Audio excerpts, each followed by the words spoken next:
Please join me in welcoming Matthew Dowd. Hiya, how are you? Good to see you. As I said when I came in, I don't know that I've seen you in a tie. I did this for a couple of reasons, mainly you. All right, go Evan ahead. yesterday tweeted out something related to somebody on television not wearing a tie. I was complaining about the former Attorney General of Virginia, Ken Cuccinelli, on CNN not wearing a tie. That's right. So this is why. It's all about Ken Cuccinelli, it turns out. Good. All right, so speaking of Twitter, in the old days, an event like we saw yesterday would happen. We'd be getting together this morning, and unless I reached out to you directly, I wouldn't know what you thought about it, but thankfully we have Twitter. You can't seem to get off Twitter, which is that's a whole other conversation. I took it off. You know, it's the funny thing is I took it off my phone. Yeah, that doesn't seem to have affected anything. No, it's on my iPad. 8:36 p.m. last night. Oh, Lord. Matthew Dowd tweeting, "It is a moment in America where people need to decide between power, prestige, and partisanship, and our Constitution, country, and integrity." Please explain. It's pretty clear. Come on, no. Show us your work. So as you know, first of all, it's great to be here. And with you. And as I've said, as a friend, but as a fellow professional, what you do at the Tribune and the importance of journalism, I can't understate it. And thank you. I think it's in dire need of what the country needs, so thank you for everything you do. Sure. I say that because this has been a building sense, I think. I think everybody can agree, whether you're a Republican, a Democrat, or an independent, that the ability for people to put country over party, as I talk about, and put partisan secondary to what's in the best interest of the common good, I think we have a hunger for. And we need, because we can't get to the common good unless we're able to do that, and we become a tribalized country. I think last night, and the firing of Jim Comey, in the midst of everything that was going on, regardless if you felt he was doing a good job or not, one of the things I think is very hard and discouraging is as if people can't believe two things at one time, right? They can't believe, one, that maybe he did make some mistakes and maybe there is questions about what he should be doing, but also, was that the appropriate use of presidential power in the midst of what is going on in the investigations that are happening at the House, the Senate, and at the FBI in this. And so to me, and it was really a clarion call, I would say, to leaders in Washington to say, listen, enough's enough with the yelling and the bickering. Is this a time when we need to re-examine our constitutional principles and our principles as a country to address what seems to be coming, the over-exercise of power by one branch of government? Isn't it possible that a number of the Republicans, it was only Republicans who defended this decision, and not all Republicans, but most, isn't it possible that you should just take them at their word? Maybe they thought this was a good decision. Maybe this wasn't about politics. Maybe they just agreed with the substance of the decision. That would be an interesting way to approach it. Well, I mean, I'm trying to give everybody the benefit of the doubt. I mean, I'm all for country over party in theory, great, but sometimes actually people just agree with the decision being made. That is true unless they've had a series of statements and actions over the years that are in contradiction to where they are, right? And so I trust people. First off, unless they've given me some reason not to trust what they're saying in this. And the idea that Republicans, in this circumstance, have enabled actions and somebody that in previous times are completely contradictory to what many have said their principles are, and many have said where they stand in this. Right. And I always view I think the best way in life to view a lens is what would be your response if Barack Obama had fired the Attorney General or the FBI in the midst of Benghazi or in the midst of that? What would be your response in that? And my guess is, I can't say for 100% sure, that the Republicans would already be holding impeachment hearings. And the Democrats would be defending it. And the Democrats, by and large, would be defending it, which is right, why... so there's enough hypocrisy to go around, right? Hypocrisy is a virus that in Washington that everybody seems to So you have. don't just blame the Republicans who defended the decision yesterday. You blame many of the same Democrats who opposed it for having called for Comey's firing 2 months ago, 4 months ago, 6 months ago?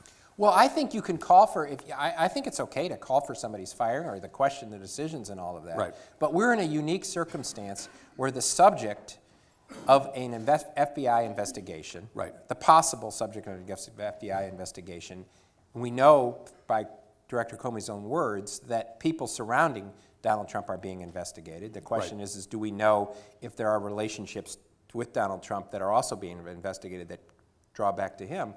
We know all of that. The idea that he was fired, who ostensibly is running this, I think is an entirely different thing. Lindsey Graham was on one of the morning shows today, listened to this on the way in, saying, look, the idea that somehow this investigation won't go forward in the absence of Jim Comey is wrong. There's going to be an FBI. The FBI is not him, it's an institution. There's going to be an investigation in the Senate. Everybody calm down. The absence of Comey doesn't mean that the investigation comes to an end. Do you believe that? Yeah, I believe the investigation doesn't come to the end, but you worry that of the signal it sends. So Donald Trump has now fired the acting attorney general, right, Sally Yates. He's fired the district attorney in New York who was investigating relationships. U.S. attorney. U.S. attorney in New York. Right, pre-Brock. And now he's fired the FBI director. Right. And though the investigation can continue, you would have to believe that many people, anybody that takes that position, or anybody within the FBI or anybody within the Justice Department, is going to now have to make a decision from a place of integrity, are they willing to risk their job to take on the administration? That is actually, so you think that's a clear signal that they're going to have to do that. So one signal is if you investigate this guy, if you get too close, you're at risk of being fired. Bingo. Right. Do the optics of this matter? I mean, in some ways what I want to say is if optics mattered, would Donald Trump be president? Right? Donald Trump's campaign and Donald Trump's presidency, whatever else you may think of them, have largely been all bad optics. Okay, but so optics don't matter, clearly, because the guy's president. The American people decided, despite the optics, they wanted to have him in office. Okay, so I have two answers to that. Two answers to that. The first answer is we have to do what's right, right? And regardless if it's politically successful. Or if the optics are good. Yeah, or if the optics are good. So you have to be willing to suffer politically. You have to be willing to do what is right. You have to be willing to be fired to do what is right, regardless of the political consequences of that. So that's one side of it that we make a decision on. The other side of it is, let's keep in mind about Donald Trump. Donald Trump was elected in spite of himself, not because of himself. That's very important for people to realize. That's why Donald Trump's approval rating today is at 40%. Donald Trump's never had an approval rating where a majority of the country approved of him since he's taken office. Never a president we've had that. There's never been a president that has had that. And so Donald Trump has suffered. Donald Trump won an election, but Donald Trump won an election for many different reasons. But the reason is because people loved how he was behaving, they loved how he was acting, they loved the decisions we were making. Because on election day, 25% of people that voted for Donald Trump, 25% of the people that voted for Donald Trump did not believe he was qualified to be president and did not believe he had the temperament to be president. So there was no other equation being involved, not the least of which was perceptions of Hillary Clinton in that election. And so I think that if we have to divorce ourselves from that, Donald Trump has not helped himself. His approval ratings have not gone up since the day he's taken office. The actions he's taken have not built any unity in the country. Obviously, Democrats are by and large 100% opposed to him. Independents. Didn't he just say his first 100 days were the best ever? Well, he actually said his first 90 days were the best ever. Then on 100 days, he says, I don't know why people keep raising this 100-day standard, a standard which he kept talking about. Right. So, I think that from both a substantive standpoint, you have to raise questions, and from a political standpoint, and I know, having talked to a lot of Republicans that are on the ballot, that are coming up on the ballot in 2018, they worry a lot about their own elections with what's going on. Would you be more worried after yesterday if you were a Republican up for re-election next year? Absolutely. You think that the firing of Comey and the byproducts of this, although we don't know them yet, we suspect that this is not going away as a topic of conversation anytime soon. These do not benefit Republicans up for re-election. So here's the combination of things. It's 18 months out, so we have no fundamental idea what actually is going to happen in November 2018. Right. But we have lots of signals about what could possibly happen. First is Donald Trump's approval rating. When you have an approval rating like that, the party in power always loses seats, and usually loses seats substantially. I think that the unfolding of what happened on the health care conversation has also been detrimental, which is why it caused a respected guy who's not partisan, Charlie Cook, to move 20 seats from the Republican column to the Democratic column. Well, he moved the trend over from, in many cases, lean Republican to likely Republican, which is not the same as Democrat. Yes, bingo. Well, Democrats have to nominate people that actually can win districts that they otherwise couldn't win. Correct. And the third thing is this moment yesterday. One thing I think we ought to recall is I think yesterday was a seminal moment. And I think if you reflect back on the 1970s, is a plurality of voters in the country did not support impeaching Richard Nixon until the day he fired those three people in October of 1973. So up until that point, a plurality of people did not support impeachment. Within a week of that, a plurality of people supported impeachment. And so I think this is one of those moments which ought to cause Republicans concern. Let me give you a counter view of this. You're looking at everything through a normal lens. And there is absolutely nothing normal about the last 18 months. At any normal time, this guy wouldn't be president. At any normal time, lies would matter, shame would matter, hypocrisy would matter. At any normal time, everything that we know about politics would not have been overturned like the fabled apple cart.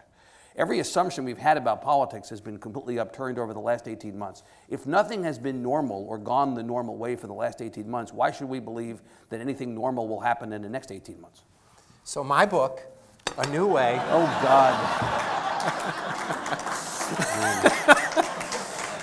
This is like your version of Trump steaks, right? You just tried it out as a distraction. No, but you will be left satisfied when you read this. I will, all right. No, I mean, seriously, why should we think that anything normal is going to happen for the next 18 months? Here's what I say about that. Yeah.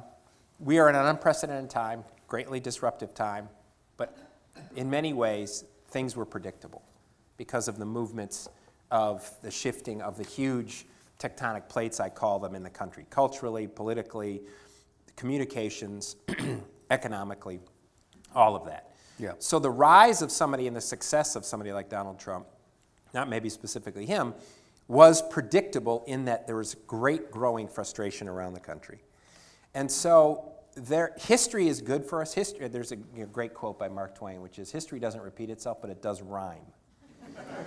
Right? And we are in an unprecedented time, but there is things that rhyme, right? There is choruses that recall previous times in our country's history. And this is the time, I think, that rhymes with other times in our country's history. One was in the midst of the Great Depression and the advent of World War II. Before that was the midst of the Civil War and the change from an agrarian-based economy to an industrial-based economy. And before that was the American Revolution, the establishment of a first modern democracy. This is a moment like that. And leaders arise in those moments, really good ones and really bad ones. Mm-hmm. And look at every one of those moments. They're always paired. You have Hoover paired with FDR. You have James Buchanan paired with Abraham Lincoln, and you have King George paired with George Washington. Right? And all of those times, and we're in a moment like that. Now, the question is Donald Trump Abraham Lincoln, or is Donald Trump James Buchanan? Apparently, he's Andrew Jackson. Well, he anticipated your question. Yeah, he did. Which I find funny because when he said all that, Evans referring to this thing that if Andrew Jackson would have solved the Civil War, if he could, but of course he neglected to say Andrew Jackson died 15 He'd been dead for 16 years. Yeah, 16 years before the Civil War. And Donald Trump then said, I could have, me or Andrew Jackson could have solved this problem, is what he said. Well, we are in the midst of the same problem. It may not be a war between the states, but it is a war between various people in our country. So if he wants to solve a fundamental problem like that, he has an opportunity. The answer to this you have put forward, not in this book for sure, and prior to yesterday, and you're putting it forward now, is country over party. Again, let me give you a contrary view of the universe. Country over party is BS. And the reason it's BS is people talk about country versus party, but then when it comes time to vote, they just retreat back to the same thing. The poster child for country over party, now going on for 9 or more years, has been John McCain. John McCain talked about country over party in the 2008 campaign. John McCain has been an iconoclast of sorts. He's been an outlier of sorts in the United States Senate in terms of what he's said for the last 9 years. John McCain was one of the first people yesterday when asked about the Comey decision to go basically, we good. That's basically what John McCain said. John McCain is not calling for an independent investigation, really. I mean, he's talked about, well, we could have a special commission, but John McCain is not broken with the party. And in fact, repeatedly, John McCain and others who talk about country over party actually are party over country when the rubber meets the road. So is it possible that this is branding, but at the end of the day, it's not substance? Well, it's the same level of branding when you say we should love somebody and not hate them, right? It's the same level of branding when we say all kinds of fundamental values and truths that we base our, we should be more honest and we shouldn't lie, right? We should not deceive people, we should have levels of integrity. All of those you could call brands, but all of those are some fundamental values in this. And so to me is, human beings are naturally flawed. We're all naturally flawed, right? And we all make mistakes, we all do certain things, and we all have a tendency to do things in a certain way that people can question whether or not that's fully living a life of integrity. All of us do in that. The question is are our institutions holding the right part up, or are they actually making it worse? And I think our institutions, especially our political institutions, which have been the last uninnovated thing in America, right? The last uninnovated thing in America. And if we want government to be innovated, we can't innovate government until we innovate our political institutions. And our political institutions today are like a sick building, right? They have mold in them and there's lead pipes. And most 95% of people that go, I've worked on both sides of the aisle. I've worked with Democrats, I've worked with Republicans. 95% of the people are well-intentioned, good people that want to do the right thing on behalf of the country. But they go in a sick building, the healthiest person goes in a sick building, they get sick. Right? Or they leave and say, I'm not going to be any part of this. This is not anything I want to do with. And so I think the way forward in country over party is one, all of us, the Texas Tribune, me, everybody in this room, insist on it. Right? Our leaders don't lead, they follow. They follow us. Fundamentally, they follow us. And they follow us in Austin first, or Wimberley, or Boise, Idaho, or Des Moines. Whatever happens there, then the national leaders ultimately figure out, and then they follow it. And so if we're going to have this change, which I believe is coming, and I think there's evidence of this in the 2016 election, both from Bernie Sanders and from Donald Trump, that there's an incredible need for disruption of our two major parties. We have to give more people choices on the ballot, that they have more choices. You walk down the, go into H-E-B and go down the toothpaste aisle. You have 66 varieties of toothpaste to pick from, right? Then you turn the corner and go down the bread aisle and you have 220 varieties of bread to pick from. You walk in the ballot box and you basically have two, right? That is not sustainable at a time where people want choice. Now I think that this change, country over party, and people that are fundamentally going to be disruptive, is going to occur both for adding more choices, but also people disrupting the Democratic Party and the Republican Party. And Bernie Sanders was one of those forces, right? He was a disruptive force, an independent senator from Vermont that was a disruptive force that won 22 primaries and caucuses against a dominant figure of the establishment of the Democratic Party. And Donald Trump changed parties 7 times. Donald Trump isn't a Republican. Donald Trump did a hostile takeover of the Republican Party, right? And it's fundamentally, and the Republican Party know that, he was a disruptive force in that. So I think you're going to see 3 avenues. You're going to see people run disrupting the Democratic Party. They're going to run ostensibly as Democrats but take on the system. You're going to see Republicans run as Republicans disrupting the system. And then you're going to see a whole bunch of independents running on the Libertarian banner, on the Green banner, on their own, all of those sorts of things. But it's going to come out. It's not going to come top down. Right. This idea, go get Michael Bloomberg or Howard Schultz. Mark Cuban. Mark Cuban or Howard Schultz and run them as president. It's not how it works. Right. It works when somebody in Austin or somebody somewhere runs in some way, one of those ways, and then it moves. I want to come to this from an election standpoint, but I want to go back quickly to this country over party thing as it relates to Comey. I want to put the lid on the Comey part of this conversation. In order for anything to happen, Trump has got, I'm presuming this, but I think it's an educated presumption, that what the president is calculating here is that he only comes out on the wrong end of this if Republicans in the Senate join with Democrats to call for a special counsel or to call for a forward motion on this other than something that is entirely along partisan lines, because numerically the Democrats can't continue to push this unless some Republicans in the Senate join. And a couple have stepped up and made comments, Jeff Flake and Ben Sass, and a couple have stepped up and said, well, I'm concerned about the timing of this. But Richard Burr. But being concerned about the timing of it is one thing, and actually doing something is another, right? A tweet is cheap.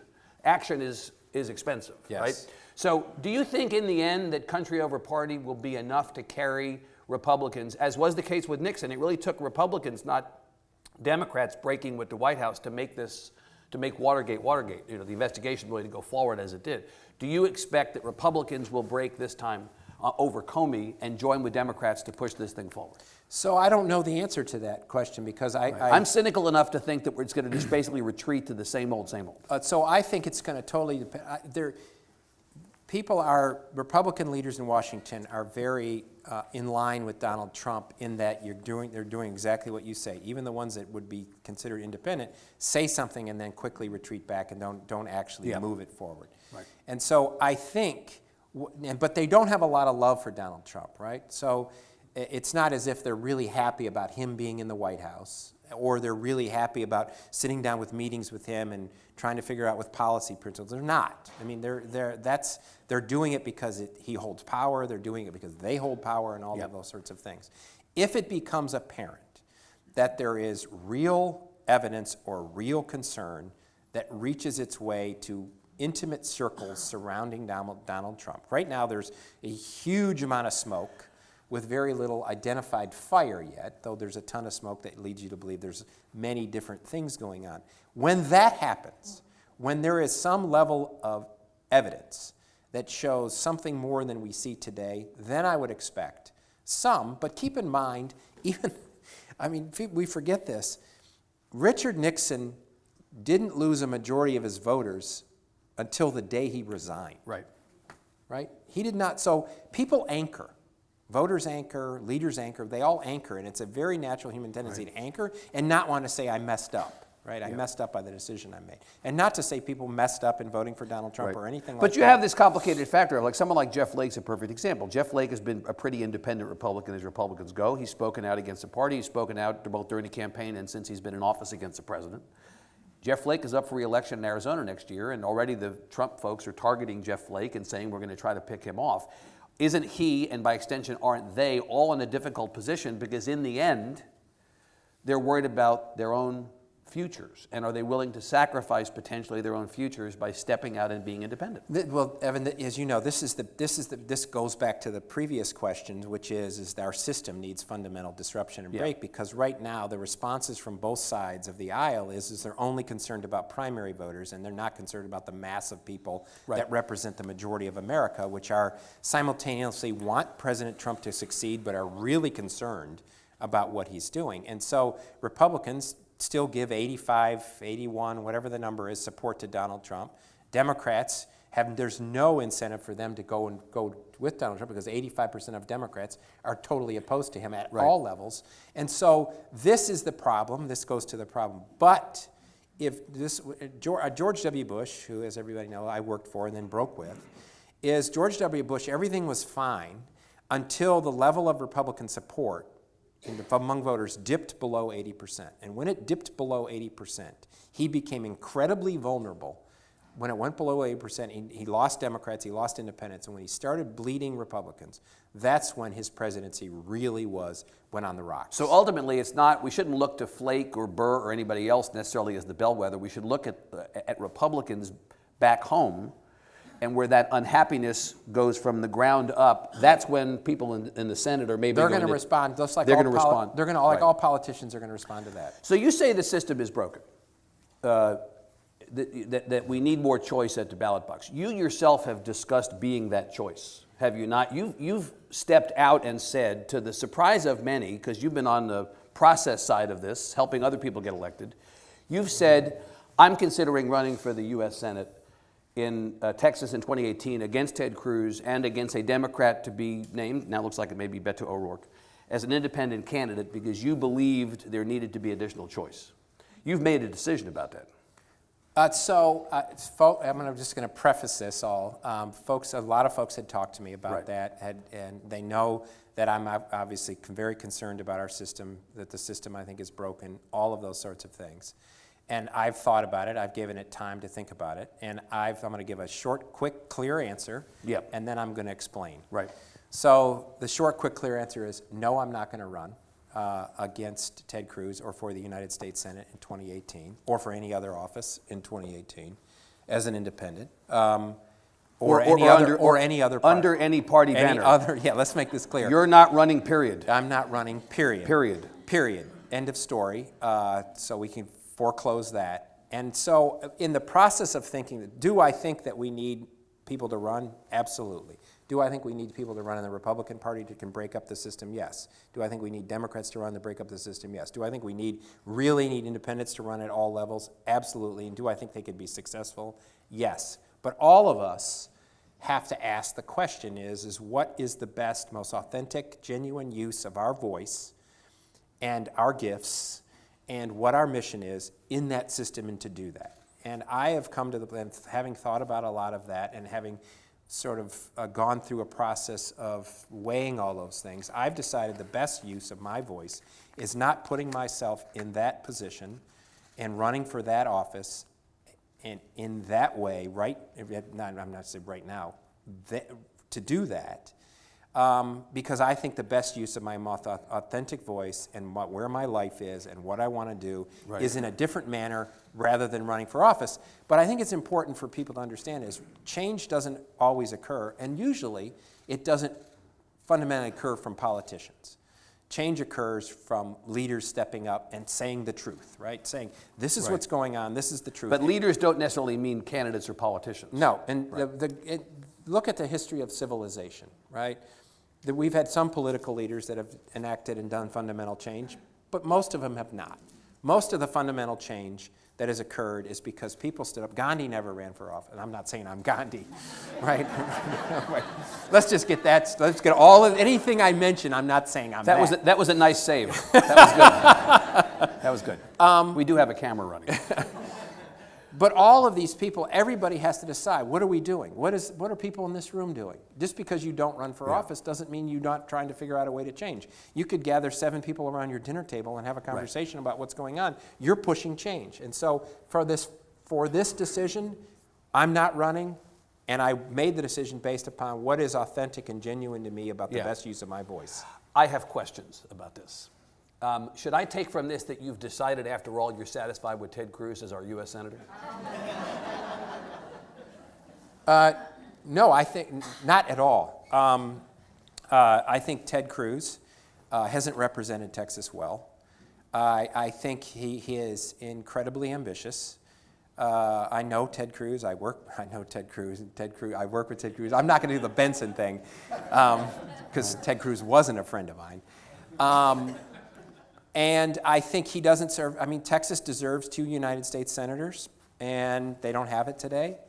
Ted Cruz, immediately upon taking office, started running for president. I think Republicans in Iowa feel more represented by Ted Cruz than people in Texas. I think that he doesn't put country over party at all, even close. As I say, I think he puts party and political ambition ahead of country. But the voters in Texas are going to have to make their choice in that election. Haven't they already made a choice that they want this guy to be their senator? I mean, do you, in the end, if there was unhappiness with Ted Cruz, wouldn't there be Republicans running against Ted Cruz saying he's not representing us? Wouldn't there be this groundswell?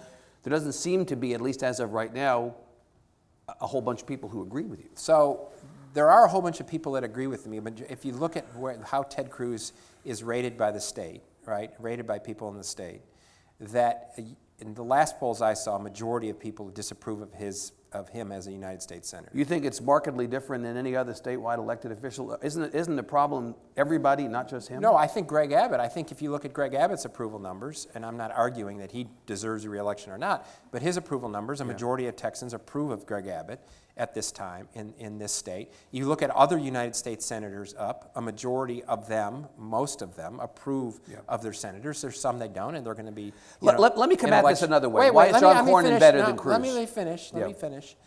But this harkens back to the previous conversation, which is Ted Cruz was elected in 2012 in a state, we're a red state, Texas is a red state, which means that if you win the Republican primary today, that by and large you are going to likely win the general election. So there's a whole bunch of disenfranchised voters in Texas, Democrats who feel they have no power because they can't win a statewide office, independents who don't want to participate in either party system, and a certain percentage of Republicans who don't like the direction that the Republican Party has gone, but they're not big enough percentage in the Republican Party vote, which is small, to have impact. And so that's a problem that we have in the system. So even though I think Ted Cruz is vulnerable in that a majority of Texans would like another option, the system we have makes it difficult.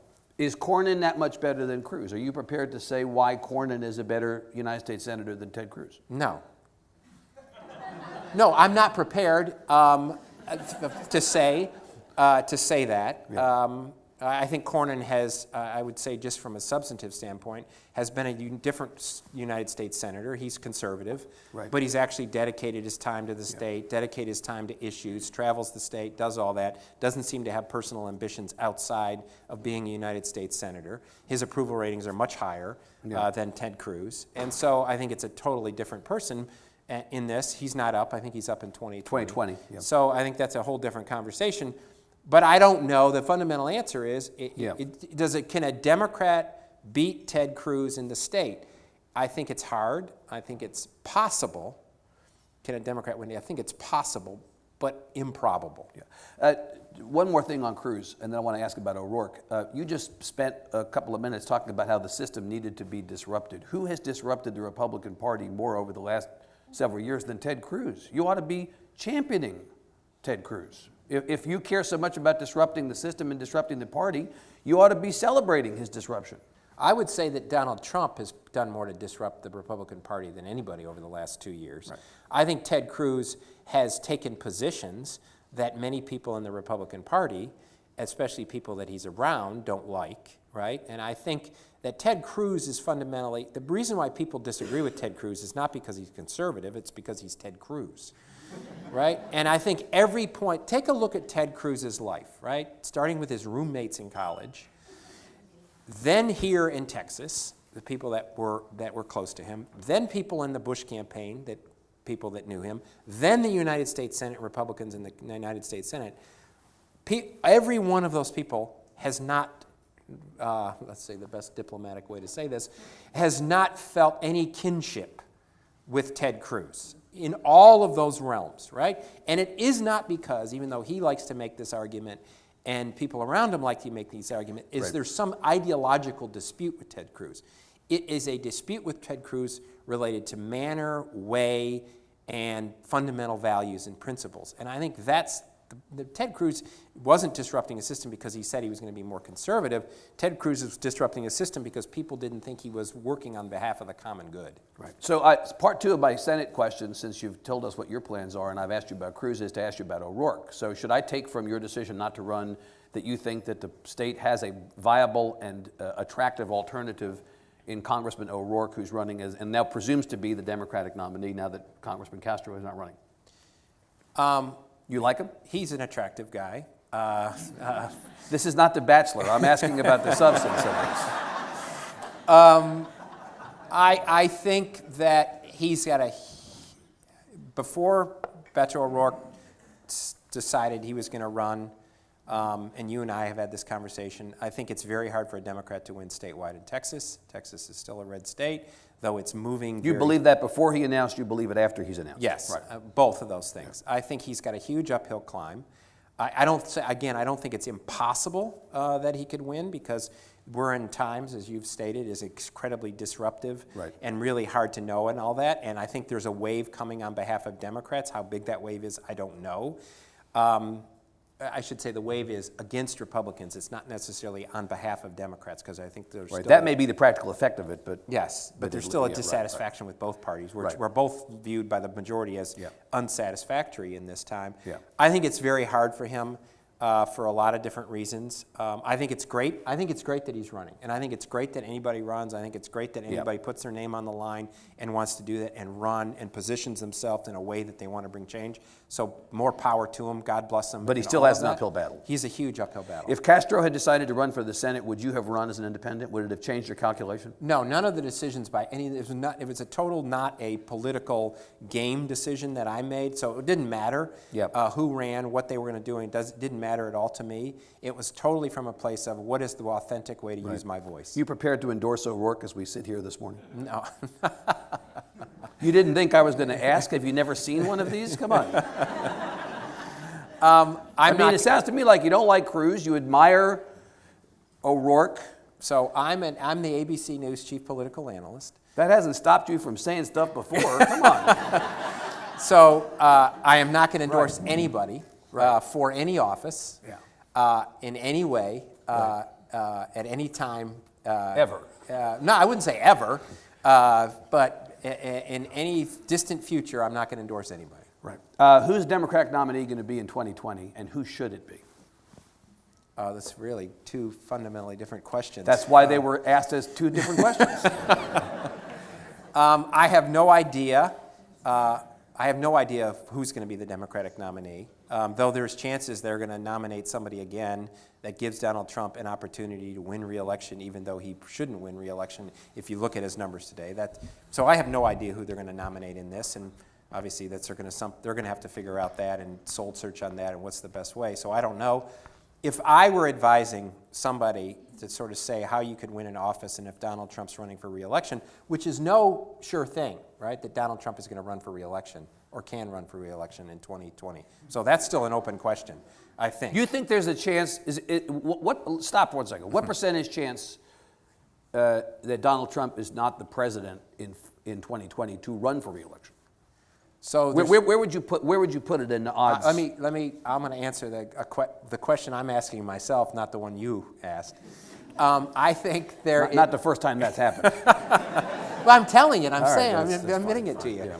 I think you combine, will Donald Trump run for re-election as an incumbent president, being the incumbent president? Will he run? Because I think there's a chance that Donald Trump could just decide, I don't want to run for re-election. Are you kidding? Seriously.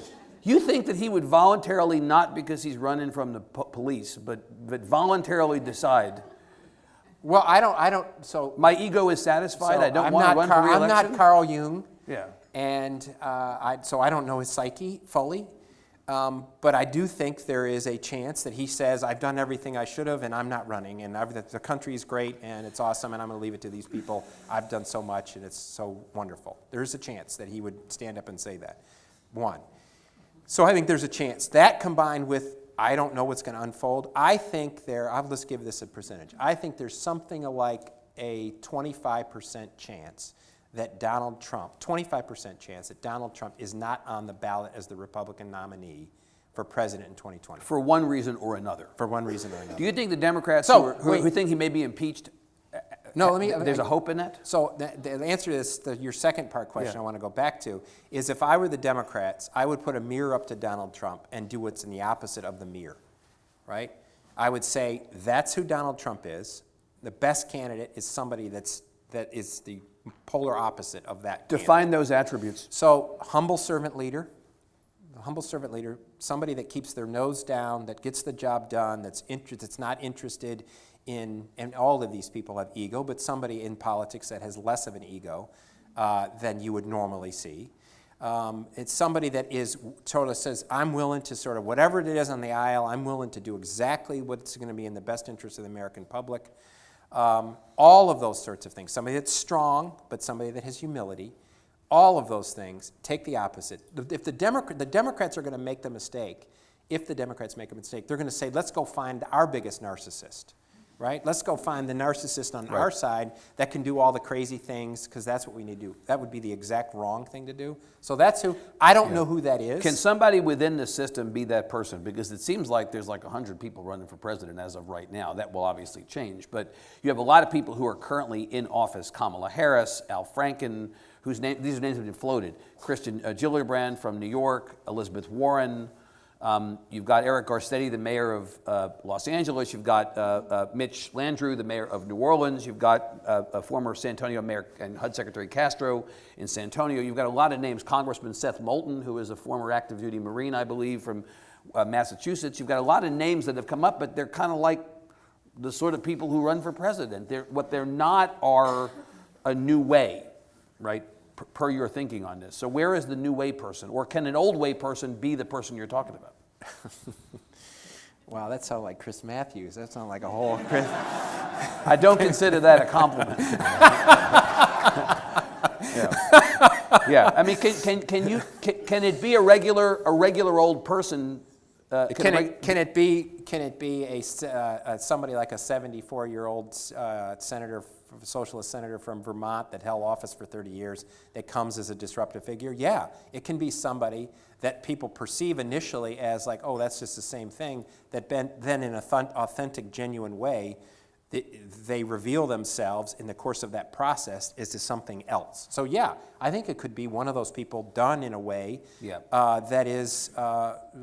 sort of is transformational, the way that changes the system. I think the Democrat who's running is going to have to run in a way like Bernie Sanders, which is take on the system, do it in a way that basically says, I'm not willing to do it in the normal way. They have to be authentic, they have to be genuine, they have to be all that. But they can't say, I'm going to put together all these groups like it's traditionally done, and this is one way to do it, and all these endorsements, and I'm just going to do it this way, and I'm going to raise all this money from these big contributors and all that. If they do it that way, they're putting their ability to win an election at risk. It's just hard to imagine that somebody inside the system is going to be able to do what you just described. Sanders is the exception to prove the rule. Sanders was somebody who happened to be inside the system but was in no way an insider. Yep. And in some ways he was the only person positioned to run the play that he ran. Any of the people I've mentioned, it's very hard for them to suddenly be the person you just described. It's hard, but it's possible. It's hard, but it's possible. Maybe a mayor. If the Democrats were smart, they'd look outside of Washington. They'd look out, for a mayor somewhere or a new governor. I mean, part of the thing about American politics today is that whoever wins elections in 2018, there may be some surprising election results in 2018, right? Somebody could surprisingly, let me give you an example. And I said it was an uphill climb. If Beto O'Rourke was to shockingly win the United States Senate seat from Texas, Beto O'Rourke, young congressman from El Paso, in a different way, if he was to shock the system and win and beat Ted Cruz, the day after Election Day, he would be immediately considered on a short list of people that could run for President of the United States in 2020. So we don't know. So somebody could emerge in a shocking way in 2018 and become like, wow, that's the person we need to run. The reality is that experience as a prerequisite for serving as president has basically been obliterated over the last 10 years. It's now a detriment. Right, now it's actually a negative. Resume no longer is destiny, as far as that goes. All right, let's stop there. We'll open it up for questions. Agnes has a microphone. We'll walk it around and we'll take as many questions as time permit. Sir. My name is Steve Dilla, a resident here in Austin. Yes. Why do you think there hasn't been a nonpartisan nonprofit like Texas Tribune nationally here in America? Is it money, or is there something else that's holding it back? Thank you. Well, in fact, aren't there? There are. I mean, ProPublica would be an example of one that's national, right? Yeah. You know the answer to that question. Oh, but he asked you, though. You have to answer. I think there are reflect on the media business. Maybe is the way that I think there are a number of them, and I think you're going to see a growing number of them and success of it. The Tribune is a perfect example about the need and the desire for it, and then being able to build a business model. I think the thing you have to be able to do is you can't say, and this has been my struggle with a lot of people saying, I need to do the right thing, Why aren't people supporting me in doing the right thing, right? And that's a problem, right? And I think you have to be able to, and this is one of the reasons why I started Paradox Capital, is you have to be able to do the right thing, which is those things are needed, in all states, And I would argue the need is a much greater need in the states where we've lost more local journalism than the national. We still have a lot of national journal. Yep. But if you take a look at the map of the country where there's the greatest need, it's in local journalism and in states around the country. Yep. But I think you have to build a business model that there's financial and that it can be financially successful to be able to do that. I think it exists. The Tribune proves it. I think the Washington Post, the New York Times is proving that if you do journalism in a way, people will come to it, that people want with digitally and subscriptions and all those sorts of things. So I think there's a hunger for it, but I think watch for it to grow around the country before you see, and I think you're seeing some of the journalism in Washington and New York and all of that more, but I think it's going to rise because it needs to rise in the states. Good. Agnes, you got a question over there? Sir. You talked about the dysfunction in our political system. Do you see a way to fix gerrymandering? Well, first you can assess the relative importance of gerrymandering, but yeah. Do you see a way to fix that other than a constitutional amendment? And then secondly, what do you think about the relative importance of Citizens United? So gerrymandering is one important factor in why we are where we are today, right?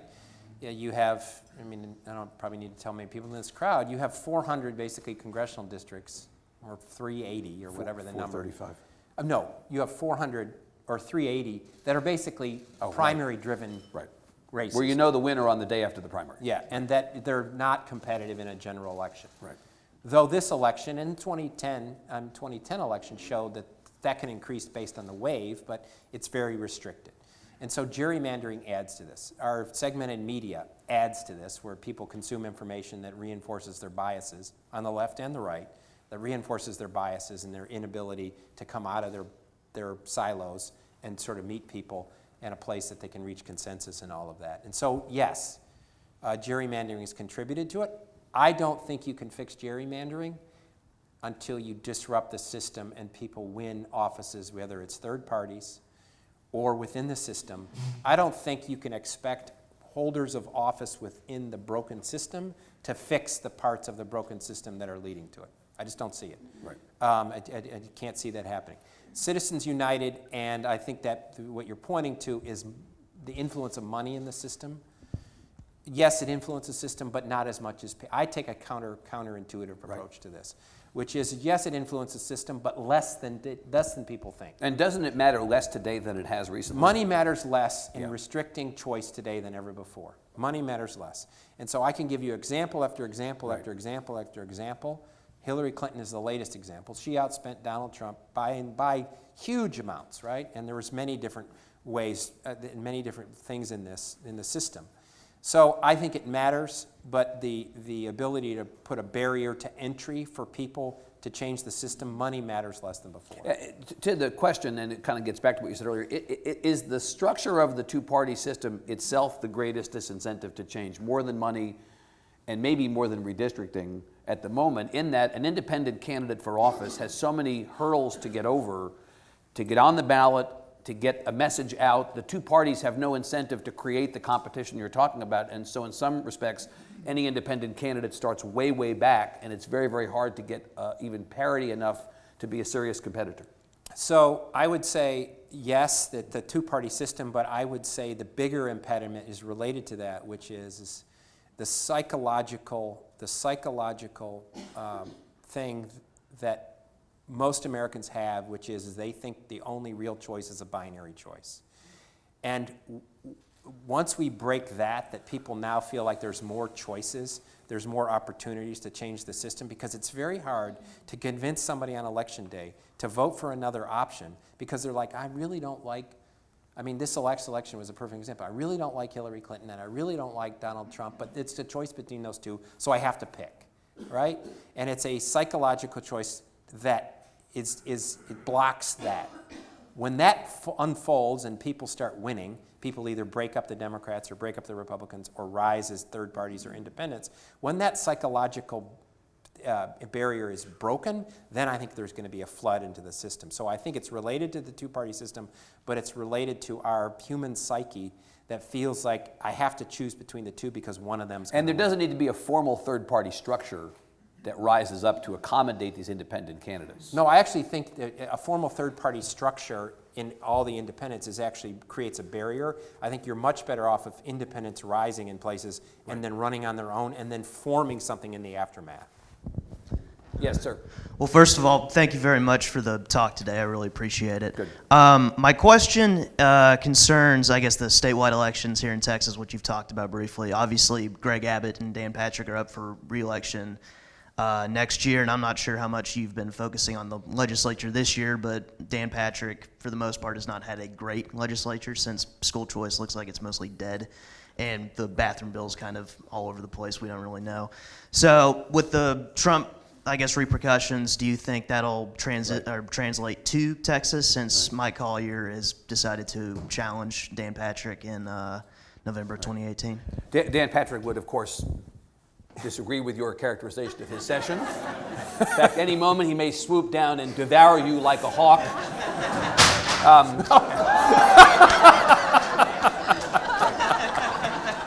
I think Alan Blakemore just bust into the room to snatch you from the audience.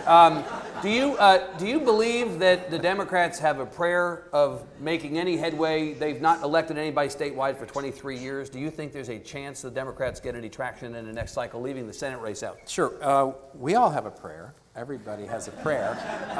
Okay, Gandhi, come on.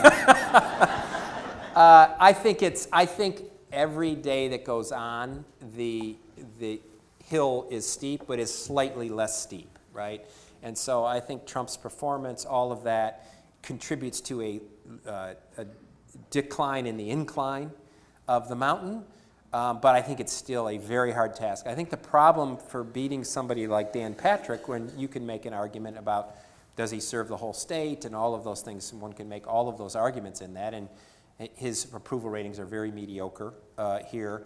The problem is you get further down the ballot, right? As you get further down the ballot, people's naturally party tendencies take over more.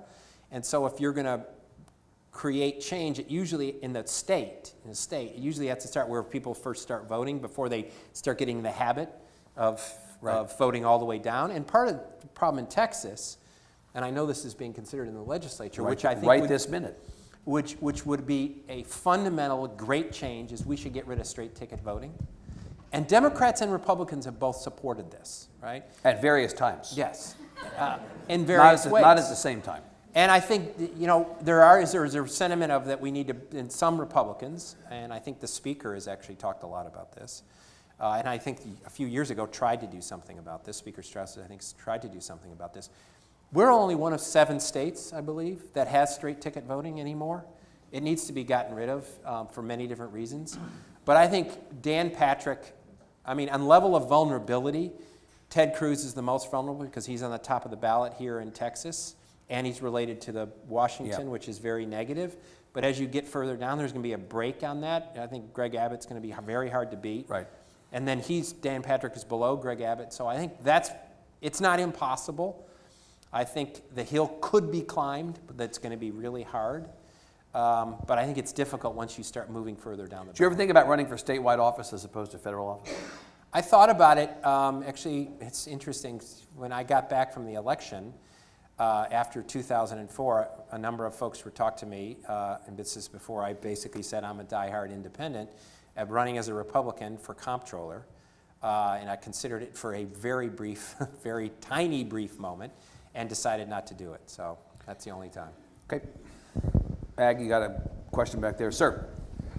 You were the first national figure to say that you thought Donald Trump could get the Republican nomination. You got a lot of pushback from your colleagues. I can't remember Bill Kristol's exact words to you, but he didn't agree. Yeah. My question is, how did you know? There we go. So it goes to this. So yes, I did say it early on, though I have to say, as Michael Strahan, who's on Good Morning America, great guy, I was very wrong about the general election result, as many of you know. And he asked me the day after the election, he's turned to me on Good Morning America, and he said, you said there was a 90% chance that Hillary Clinton was going to get elected president. What happened? And I turned to him and I said, that's absolutely not true. I said there was a 95% chance that she was going to get elected president. I think I saw these sort of shifts in the tectonic plates, right? And I saw a lot of evidence that Donald Trump, because of where he was coming from, what he was advocating, who he was, and how he was doing it, would have great success against the field. I never thought Jeb Bush had a chance. Never thought he had a chance. I thought he was going to drop out long before the primaries and caucuses got going. I said that a year out, which he did, because I just think it was a system, and the Republicans that were primary voters were in a way not wanting anything like that, wanting something totally different. Donald Trump was the most different of all of those candidates. He spoke to a few things that I knew would resonate with a portion of the Republican Party. And the divided field in that time, 17 different candidates, would allow somebody that was speaking to 30 or 35% of the Republican vote to build enough momentum fast enough to be able, so other folks couldn't catch up. Just exactly what happened. I thought that there was chances along the way that Donald Trump could have faltered. I think Republicans candidates made a whole series of mistakes that ran against him. A lot of them did along the way that had an opportunity to stop that, but they didn't perform well in that process of that. And so, quickly, one quick example of that, one of the reasons why I thought this was in 2000, the Iowa caucus, when George W. Bush was running for president. George W. Bush had $100 million, 10 times as much as anybody else. He had every endorsement. He had the name. He had a 50-point lead in the polls. He goes into the Iowa caucuses, wins the Iowa caucus in 2000, and 60% of the Iowa caucus voters voted against him. They voted for Alan Keyes, Steve Forbes, and that other guy, I forget the other guy's name, I can't even remember his name. They got 60% of the Iowa caucus vote against the Republican candidate for president, George W. Bush, who was a successful governor who had every endorsement. That, to me, was a signal of what was coming. Sir.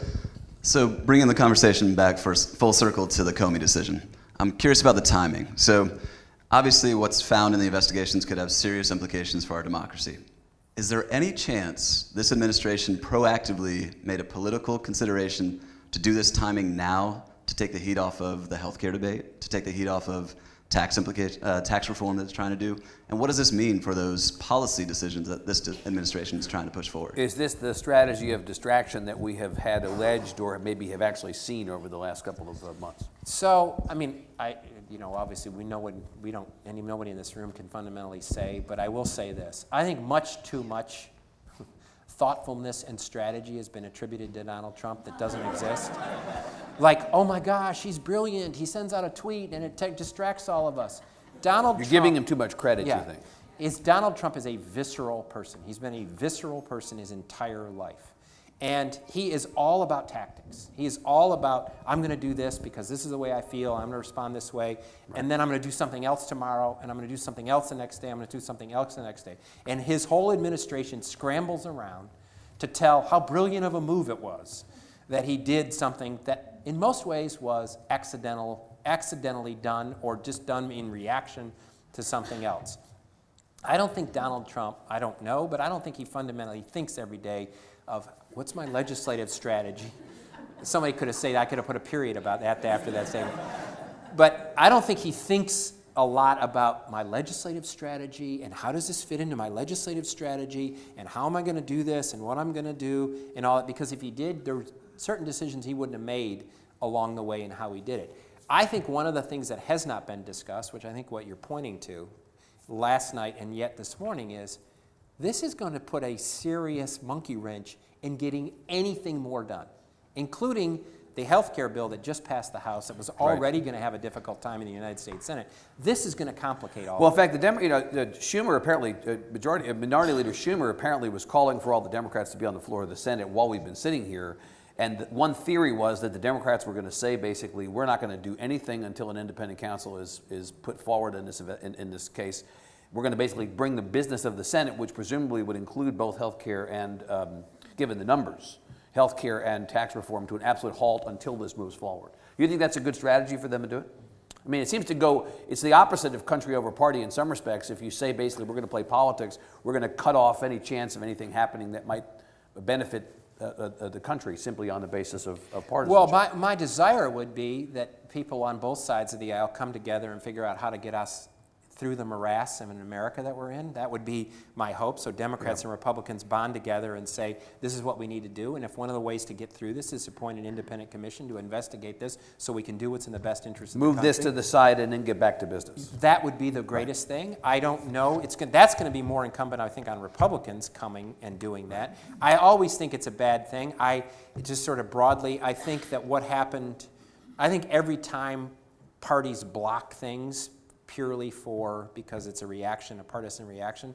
What happened on the Supreme Court nominee that Barack Obama made a year and a half ago, where they basically said we're not even going to hold hearings, where Republicans said we're not even going to hold hearings on this, I think it was a mistake. It doesn't serve our country well. And the consequences for that were what?